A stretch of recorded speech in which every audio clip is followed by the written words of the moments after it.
மறைத்து வைப்பதாரோ?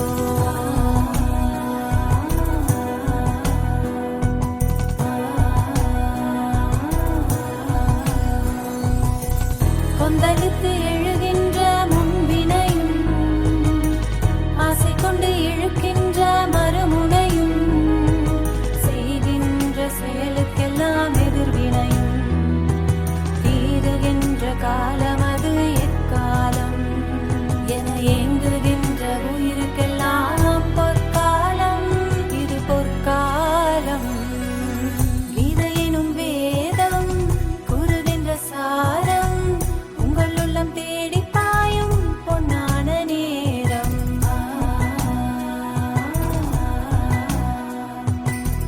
கீதையினும் வேதம் கூறுகின்ற சாரம் உங்கள் உள்ளம் தேடி பாயும் பொன்னான நேரம்.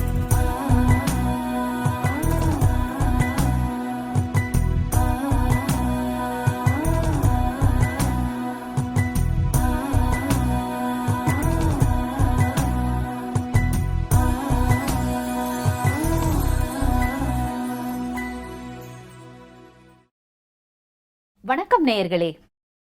பகவத்கீதை வாழ்வியல் கண்ணோட்டம் என்ற நிகழ்ச்சியில் உங்கள் அனைவரையும் சந்திப்பதில் மிக்க மகிழ்ச்சி. ஆன்மா புள்ளி வடிவமாக இருக்கிறது, அழிவற்றது. பரமாத்மா உயர்ந்ததிலும் உயர்ந்தவராக இருக்கிறார். ஆத்மாவையும் பரமாத்மாவையும் இணைப்பதே ராஜயோகமாகும். இன்று நாம் ராஜயோகத்தை பற்றி தெரிந்து கொள்ள இருக்கிறோம். இதை நமக்கு விளக்க வருகிறார் நமது அன்பு சகோதரி சௌமியா அவர்கள். இவர்கள் கடந்த 22 ஆண்டு காலமாக இந்த ராஜயோகா பயிற்சியை செய்து வருகிறார்.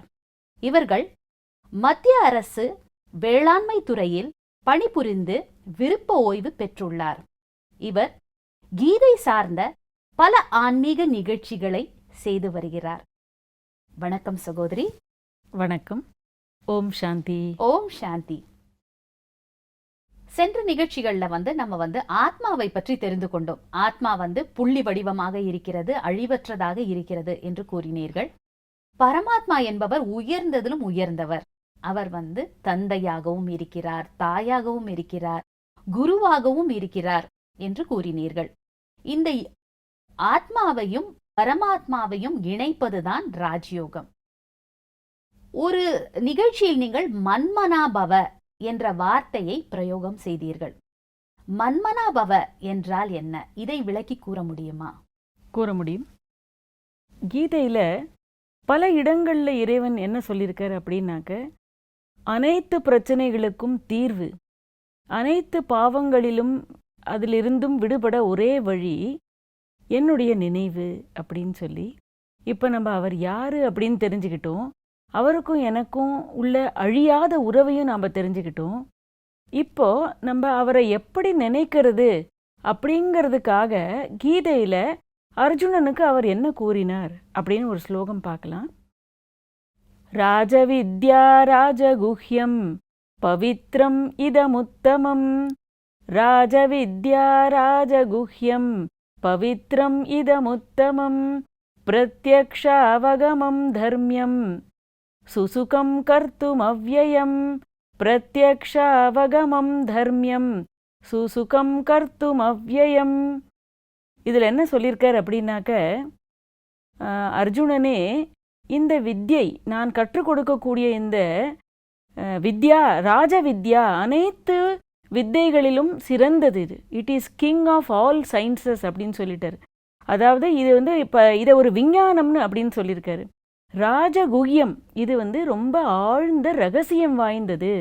அதை தான் நான் இன்னைக்கு உனக்கு சொல்ல போறேன். பவித்ரம், மிக மிக தூய்மையானது. உத்தமம், எல்லாவற்றையும் விட உத்தமமானது இது.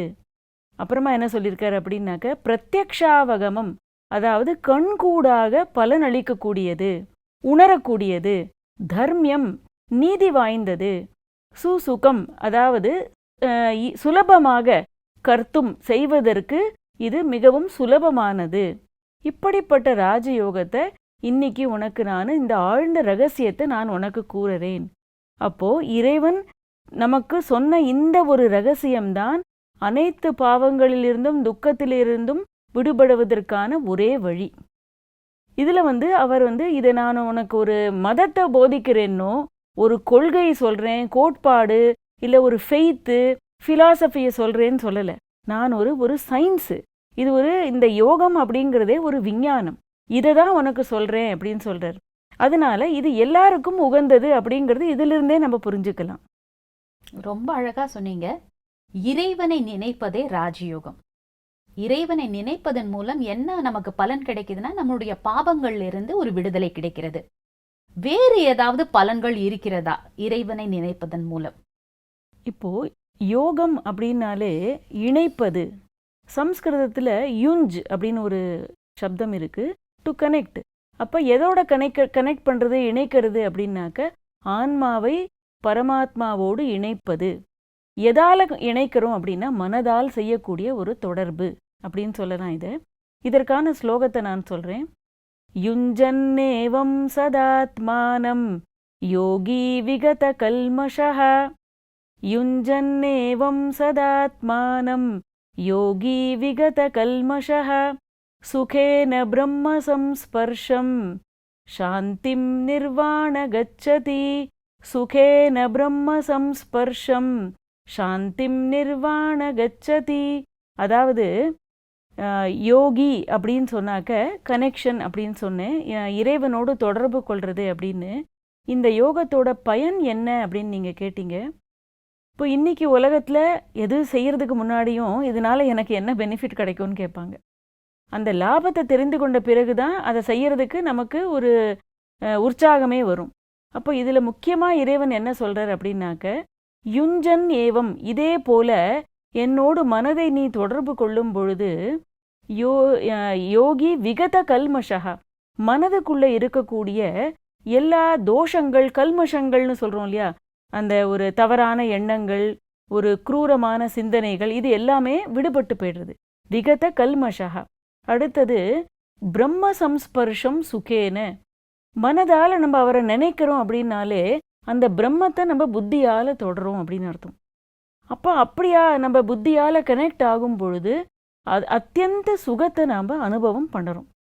அந்த அந்த அத்தியந்த சுகம் அப்படிங்கிறது ஆனந்த ஸ்வரூபம் அப்படின்னு சொல்லலாம். அதாவது ஹையஸ்ட் அந்த யோகத்தோடைய நிலை இது. இதில் சொல்லியிருக்கிறது இந்த சுகத்தை நாம் அனுபவிக்கிறோம். இதுக்கும் இப்போ இன்னி தேதிக்கு உலகத்தில் ஹாப்பினஸ் வேணும் அப்படின்னு சொல்லி, அந்த ஆழ்ந்த ஒரு மகிழ்ச்சியை அனுபவிக்கணும் அப்படின்னு சொல்லி, தாமதமான ஒரு சுகத்தை அனுபவிக்கணும் அப்படின்னு சொல்லி மது அருந்துறாங்க, இல்லை நர்கோட்டிக்ஸு ட்ரக் எடுத்துக்கிறாங்க, அப்புறமா சிகரெட் பிடிக்கிறது, இதை மாதிரியான இதெல்லாம் செஞ்சு ஒரு தற்காலிகமான ஒரு மகிழ்ச்சியை அனுபவம் பண்ணுறாங்க. இந்த ராஜசீக சுகம்னு கூட ஒன்று சொல்லலாம். அதாவது புலன்களை திருப்திப்படுத்துறதன் மூலமாக கிடைக்கக்கூடிய ஒரு ஆனந்தம். ரொம்ப வாய்க்கு ருசியாக சாப்பிட்டு கண்ணுக்கு மகிழ்ச்சியாக தேடி தேடி நல்லதற்றையே பார்க்கறது, கிராட்டிஃபிகேஷன் ஆஃப் சென்சஸ்ன்னு சொல்லலாம். புலன்களை திருப்திப்படுத்தி அதன் மூலமாக அடையக்கூடிய மகிழ்ச்சி, இது ராஜசீக சுகம்னு சொல்லலாம். ஆனால் இங்கு இறைவன் சொல்லியிருக்கிறது என்ன அப்படின்னாக்க, எல்லாத்தையும் விட உயர்ந்த அந்த ஆனந்தம். உதாரணத்துக்கு நம்ம இறைவனுக்காக செய்யக்கூடிய சுயநலமற்ற சேவை, இதில் கூட அந்த மகிழ்ச்சி கிடைக்கிறது. கருணை உள்ளம் நமக்குள்ளிருந்து அப்படியே பெருக்கெடுத்து வரும்பொழுது அந்த மகிழ்ச்சி கிடைக்கிறது. இறைவனை உணரும் பொழுது அல்லது தன்னை ஆன்ம நிலையை உணரும் பொழுது அந்த மகிழ்ச்சியை, ஆனந்தத்தை அனுபவம் செய்ய முடிகிறது. இறைவனிடம் அன்பு செலுத்தும் பொழுது செய்ய முடியும். ஸோ இந்த ஒரு மகிழ்ச்சி, ஆனந்தம் தான் நிலையானது. ஸோ யோகத்துடைய முக்கியமான பலனே முதல்ல சாந்தி, அமைதின்னு சொன்னோம். அடுத்தது பரம ஆனந்தத்தை நம்மளால அனுபவம் பண்ண முடியுது. இதில் ரொம்ப அழகா சொன்னீங்க. ராஜயோகத்தின் மூலமாக நாம் ஆனந்தத்தை அனுபவம் செய்யலாம் அப்படின்னு சொன்னீங்க. மனதால் இறைவனை நினைக்கணும்னு சொன்னீங்க. வேறு என்ன முயற்சி தேவை இறைவனோடு தொடர்பு வைப்பதற்கு? இதற்கு என்ன விளக்கம் இருக்கிறது கீதையில்? கீதையில பலவிதமான யோகத்தை பத்தி சொல்லியிருக்கார் பகவான். அதுல இந்த தியானத்தை பத்தி சொல்லும் பொழுது முதல்ல நாம இதுக்கு நம்மளுடைய உடலை மறக்கணும். அப்போ இந்த உடல் என்பது ஒரு ஆடை, இதை உடுத்தி இருக்கும் நான் இதிலிருந்து விடுபட்ட ஆன்மா, சைதன்ய ஸ்வரூபமான ஆன்மா, ஒளி புள்ளியானவன், ஒரு திவ்யமான ஜோதி வடிவானவன் அப்படிங்கிறத நாம முதல்ல மனதில் கொண்டு வரணும். பிறகு ஆன்மா இருக்கக்கூடிய இடம் அல்லது இறைவன் வசிக்கக்கூடிய இடமான அந்த பரம்தாமத்தில் வசிக்கக்கூடியவன் நான் ஆத்மா, நான் பரம்தாமத்தில் வசிக்கக்கூடியவன் அப்படிங்கிற எண்ணத்தை புத்தியில கொண்டு வரணும். பிறகு நாம் எண்ணங்களின் மூலம் அவரை அன்போடு நினைக்க தொடங்குகிறோம். இந்த யோகத்தில் மனதால் நாம் செய்யக்கூடிய தொடர்பு என்பதால் அன்பு அப்படிங்கிறது மிக மிக அவசியம். ரெண்டாவது ரிலேஷன், உறவு அப்படிங்கிறதும் அவசியம். அன்போடு அவரை நினைக்கும் பொழுது எங்கு உறவு இருக்கிறதோ அங்கு கடின உழைப்பு என்பது கிடையாது. அன்போடு ஒரு உறவை நாம் எப்படி நினைக்கிறோமோ அதே போல் இறைவனை நினைக்க நினைக்க இந்த பிராப்திகள்னு இப்போ நம்ம சொன்னோம் இல்லையா, அந்த ஆனந்தம், மகிழ்ச்சி, அமைதி, இது எல்லாம் நாம் கொஞ்சம் கொஞ்சமாக அனுபவம் செய்ய தொடங்குறோம். அடுத்தது, இறைவனை நினைப்பதற்காக ஏதாவது ஒரு குறிப்பிட்ட இடத்திற்கு நாம் செல்ல வேண்டுமா? ஒரு சூழல் ஒரு நல்லா இருந்தாதான் இறைவனை நினைக்க முடியுமா? இதை விளக்கி கூற முடியுமா? இப்போ எல்லாரும் என்ன நினைக்கிறாங்க அப்படின்னாக்க, யோகா அப்படின்னா அதுக்கு எல்லாமே தனியாக எல்லாம் வேணும், ஆசனம் வேணும், அல்லது அதுக்குன்னு சில ஒரு தயாரிப்புகளை தேடணும் அப்படின்னு சொல்கிறாங்க. ஆனாக்க இங்கே என்ன சொல்லியிருக்காங்க அப்படின்னாக்க, சுச்சௌ தேசே பிரதிஷ்டாப்ய ஸ்திரமாசனமாத்மனஹ, சுச்சௌ தேசே பிரதிஷ்டாப்ய ஸ்திரமாசனமாத்மனஹ, நாத்யுச்ரிதம் நாதி நீச்சம் ஷைலாஞ்சனகுஷோத்தரம், நாத்யுச்ரிதம் நாதி நீச்சம் ஷைலாஞ்சனகுஷோத்தரம். இப்போ இந்த யோகம் செய்வதற்கு தொடக்கத்தில் நமக்கு சுற்றுப்புற சூழல் இருக்கு இல்லையா, அவுட்டர் அட்மாஸ்பியர், அது தூய்மையாக இருக்கிறதும் அவசியம்தான். அதற்காக நம்ம எங்கேயோ போய் காட்டில் போயோ இமாலயத்துக்கு போயோ எங்கேயோ போய் தவம் செய்யணும்னு அவசியம் இல்லை. ஃபஸ்ட்டு சுச்சௌ தேசே, நாம் எங்கே யோகத்தில் அமர்றோமோ அந்த இடம் தூய்மையாக இருக்கணும். சுச்சௌ தேசே பிரதிஷ்டாபிய ஸ்திரமாசனம் ஆத்மனஹ, ஆசனம் அப்படிங்கிறது ஸ்திரமாக இருக்கணும். எங்கே உட்கார்றோமோ அது கூட ஆடாமல் அசங்காமல் இருந்தால் நல்லது. இங்கே நம்ம உடலோடைய ஆசனம் தனியாக தேவையில்லை, ஆனாக்க மனதோடைய ஆசனம் ஸ்திரமாக இருக்கணும். மனம் இங்கும் அங்கும் ஆடிக்கிட்டே இருந்தாலும் நம்மளால் அந்த யோகத்தோட அனுபவம் செய்ய முடியாது. அது ஸ்திரம் ஆசனம் ஆத்மனஹா, ஆத்மனஹா தன்னுடைய மனதோடைய ஆசனம் ஸ்திரமாக இருக்கணும். அடுத்தது நாத்யுச்சரித்தம், ரொம்ப உயர்ந்த இடத்துக்கு போய் நம்ம உட்காரணும், அதாவது இமாலயத்துக்கு போய் தவம் செய்யணும்னோ இல்லை பூமியை விட ரொம்ப உயர்ந்த ஒரு ஆசனம் வேணும்னு அவசியம் இல்லை. நாத்தி நீச்சம், அதாவது பூமிக்கு கீழேயோ இல்லை ஒரு குகை அமைத்தோ புற்று மாதிரியெல்லாம் அமைத்து உட்கார்ந்து தவம் பண்ணுறாங்க, அது தேவையில்லை. இறைவனா கூறிய விஷயம் இது. நாத்தி உச்சரிதம் நாத்தி நீச்சம் சைலாஞ்சன குஷோத்தரம். இது அந்த காலத்தில் கூட தவம் பண்ணும்பொழுது தரையில் உட்காருவாங்க, ஒரு மான் தோல், தர்பை புல் இதெல்லாம் போட்டுட்டு அமருவாங்க. அது என்ன அப்படின்னாக்கா, அந்த ஒரு பாம்பு கடியோ இல்லை பூச்சிகள் வராமல் இருக்கிறதுக்காக பண்ணின விஷயம் இது. நீங்கள் எங்கே வேணால் அமரலாம் இந்த யோகம் பண்ணுறதுக்கு, ஆனால் அந்த இடம் தூய்மையாக இருக்கணும். அப்படின்னாக்க தூய்மையான அதிர்வலைகள் உள்ள இடமா இருக்கணும். தூய்மையான எண்ணங்கள் உருவாக்கக்கூடிய இடமாகவும் சுத்தமாகவும், உள்ளேயும் தூய்மை வெளியிலையும் தூய்மை, வெளிப்புற தூய்மையும் அவசியம்தான் இந்த யோகத்துக்கு. வேற முக்கியமான ஆசனங்கள் இங்கே கூறப்படலை. ரொம்ப அழகா சொன்னீங்க. ராஜயோகம் செய்யக்கூடிய நேரத்தில் ஒரு தூய்மையான இடத்தில் அமர்ந்து நாம் ராஜயோகம் செய்யலாம் அப்படின்னு சொன்னீங்க. இப்போ உலகத்துல பாத்தீங்கன்னா, உலகத்துல இருக்கக்கூடியவங்க சில ஆசனங்கள் பயிற்சிகள் செய்யறாங்க. அப்படின்னா விருக்ஷாசனம் செய்யறாங்க, பத்மாசனம் செய்யறாங்க, பிராணாயாமம் கூட செய்யறாங்க. அப்போ உயர்ந்ததிலும் உயர்ந்த இறைவனை நினைப்பதற்கு ஆசனங்கள் தேவைதானா? மிக நல்ல கேள்வி. இன்னைக்கு உலகத்துல பலவிதமான யோகங்கள் கற்றுக் கொடுக்கறாங்க.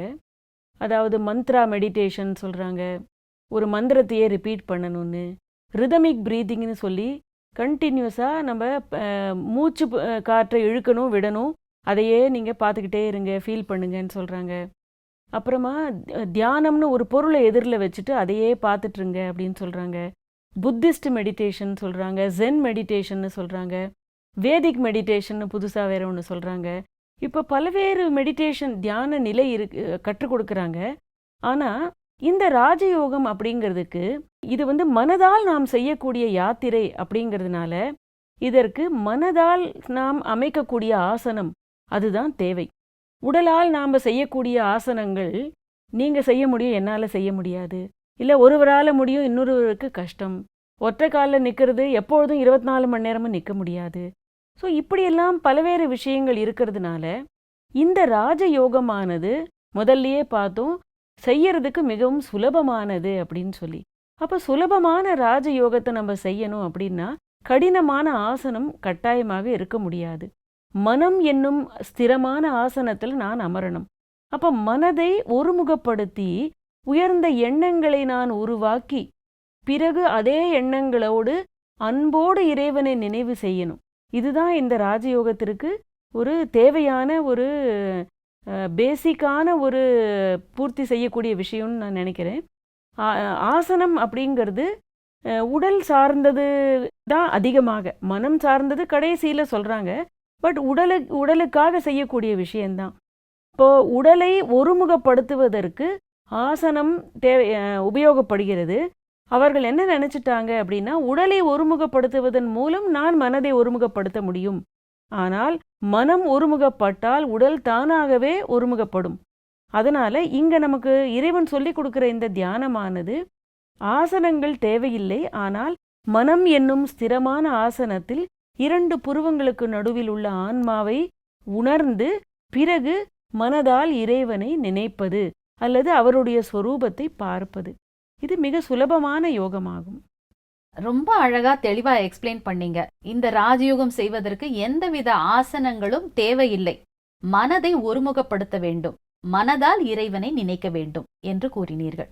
அடுத்தது மனதை ஒருமுகப்படுத்துவதற்கு என்ன முயற்சிகள் நாம் செய்யலாம்? இதில் 2 விஷயம் இருக்கு. நம்ம எதெல்லாம் வேண்டாம் அப்படின்னு முதல்ல சொல்லியிருக்காரு கீதையில். அசாஸ்திர விகிதம், அதாவது அசாஸ்திர விகிதம் கோரம் தப்யந்தே ஏ தபோஜனாஹ. அசாஸ்திர விகிதம் கோரம் தப்யந்தே ஏ தபோஜனாஹ.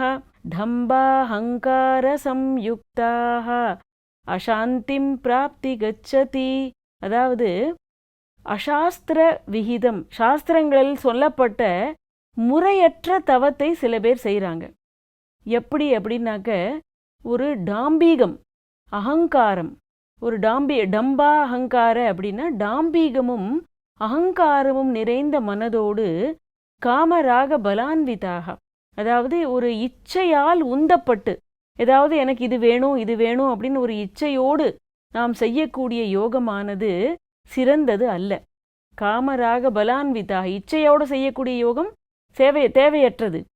அடுத்தது இன்னொன்று என்ன சொல்லியிருக்காரு அப்படின்னாக்க, கர்ஷயந்த ஷரீரஸ்தம், அதாவது இந்த உடலை துன்புறுத்தி, அடுத்தது ஆத்மானம் மனதையும் துன்புறுத்தி செய்யக்கூடிய யோகமானது சிறந்தது இல்லை.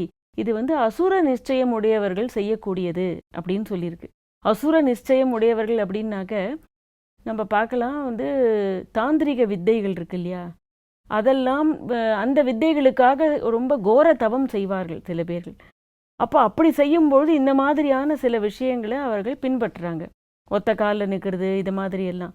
ஸோ இந்த உடலை வருத்தி மனதை வருத்தி செய்யக்கூடிய தவம் உயர்ந்தது இல்லை அப்படின்னு இதில் முக்கியமாக சொல்லியிருக்கு. இப்போ அகங்காரத்தில் செய்கிற தவம் அப்படின்னாக்க, நான் தான் இவ்வளோ நல்லா பண்ணுறேன், என்னால் தான் பல வருஷங்கள் தவம் பண்ண முடியும், என்னால் மட்டுமே இறைவனை தியானிக்க முடியும் அப்படிங்கிற அகங்காரம் கூட வந்துடுறது. இப்போது இதில் டாம்பீகம், அதாவது வெளிப்பகட்டோடு நம்ம செய்யக்கூடிய யோகம், அகங்காரத்தோடு செய்யக்கூடிய யோகம், இது எல்லாமே அசுர நிச்சயமுடையவர்கள், இது நமக்கு பிராப்தியை கொடுக்காது அப்படின்னு கீதையில் தெளிவாக சொல்லியிருக்காங்க. அப்போது இந்த ராஜ யோகத்துக்கு செய்யறதுக்கு என்ன ஏதாவது தகுதி வேணுமா, படிச்சிருக்கணுமா, குவாலிஃபிகேஷன் தேவையில்லை. இறைவனிடத்தில் நமக்கு அன்பு இருக்கணும், ஆன்ம அனுபவம் நமக்கு இருக்கணும், அப்புறமா நம்ம எண்ணங்களை உருவாக்கக்கூடிய ஒரு சக்தி இருந்தாலே போரும். பல்வேறு ஜென்மங்களாக நம்ம காலால் செய்யக்கூடிய யாத்திரைகளை செஞ்சோம். இது மனம் புத்தியால் செய்யக்கூடிய யாத்திரை. இந்த யாத்திரையில் நம்ம வேற எங்கேயும் போகிறதில்ல, புத்தியை பரம்தாமம் வரைக்கும் எடுத்துகிட்டு போகிறோம். ஸோ இதை இனிய ஒரு யாத்திரை அப்படின்னு சொல்கிறோம். அதற்கு பிறகு நம்ம ஆன்ம நினைவில் இருக்கும் பொழுது, நம் மனம் ஒருமுகப்படும் பொழுது நம்மளுடைய பாவ கர்மங்கள் அழியத் தொடங்குகின்றன. இதை தான் பகவான் நிறைய ஸ்லோகத்தை சொல்லிட்டாங்க. என் ஒருவனை மட்டுமே நினை, அப்படி நினைக்கும் பொழுது உன்னுடைய பாவ கர்மங்கள் அழியும், நான் இதற்கு கேரண்டி தரேன், சத்தியமாக நான் சொல்றேன் அப்படின்னு கீதையில பல இடத்துல சொல்லப்பட்டிருக்கு. அப்போ இந்த ராஜயோகம் இல்லற வாழ்க்கையில இருப்பவர்களுக்காகவே இறைவனால் மிக சுலபமாக கொடுக்கப்பட்டது. ஏன்னா அர்ஜுனன் கூட இல்லறத்துல இருக்கிறவன் தான். அதனால் நமக்கு இந்த கொடுக்கப்பட்ட யோகம் கடினமான யோகம் இல்லை. இது ஒரு விஞ்ஞானத்தை ஆதாரமாக கொண்ட யோகம். இது எண்ணங்களால் செய்யக்கூடிய யோகம். எண்ணமற்ற நிலை இங்க இல்லை. எண்ணங்கள் மூலமாக நாம் அனுபவம் செய்கிறோம். அன்போடு இறைவனை நினைக்கக்கூடிய, உறவோடு நினைக்கக்கூடிய ஒரு யோகம் இது. ரொம்ப தெளிவா எக்ஸ்பிளைன் பண்ணீங்க. எனக்கு ஆரம்பிக்கும் பொழுது இந்த ராஜயோகத்தை எப்படி நம்ம செய்ய போறோம்னு ஒரு எண்ணம் வந்தது. பட் ராஜயோகம் என்பது ரொம்ப சகஜமானது அப்படின்னு நீங்க ஒரு விளக்கம் கொடுத்திருக்கீங்க. ஃபர்ஸ்ட் நம்மை நாம் உணர வேண்டும். நாம் ஒரு ஆத்மா என்பது தெரிந்து, இறைவன் உயர்ந்ததிலும் உயர்ந்தவர், அவர் இருக்கக்கூடிய இடத்தில், அதாவது பரந்தாமத்தில் அவரை நினைக்க வேண்டும். அது நினைப்பதற்கு நாம் அன்போடு நினைக்க வேண்டும் என்றும் கூறினீர்கள். இடம் நல்ல தூய்மையான சுத்தமான இடமாக இருக்க வேண்டும். இதற்கு எந்த ஒரு ஆசனமும் தேவையில்லை. மனதையும் கஷ்டப்படுத்திக்க வேண்டாம், உடலையும் துன்புறுத்திக்க வேண்டாம்னு சொன்னீங்க. ஸோ நிறைய தெளிவு கிடைச்சிடுச்சு. அடுத்த நிகழ்ச்சியில் மீண்டும் உங்களை சந்திக்கிறேன். நன்றி, வணக்கம். நன்றி. என்ன நேயர்களே, இந்த நிகழ்ச்சியை பார்த்தீர்களா? இன்று நாம் ராஜயோகத்தை பற்றி தெரிந்து கொண்டோம். ராஜயோகம் என்றால் என்னை நான் ஆன்மா என்று புரிந்து கொள்ள வேண்டும். ஆன்மா அழிவற்றதாக இருக்கிறது. பரமாத்மா உயர்ந்ததிலும் உயர்ந்தவர். அவர் பரந்தாமத்தில் வசிக்கக்கூடியவர்.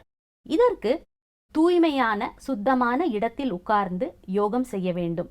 கடினமான ஆசனங்கள் தேவையில்லை என்றும் இன்று தெரிந்து கொண்டோம். மீண்டும் அடுத்த நிகழ்ச்சியில் சந்திக்கும் வரை நன்றி, வணக்கம்.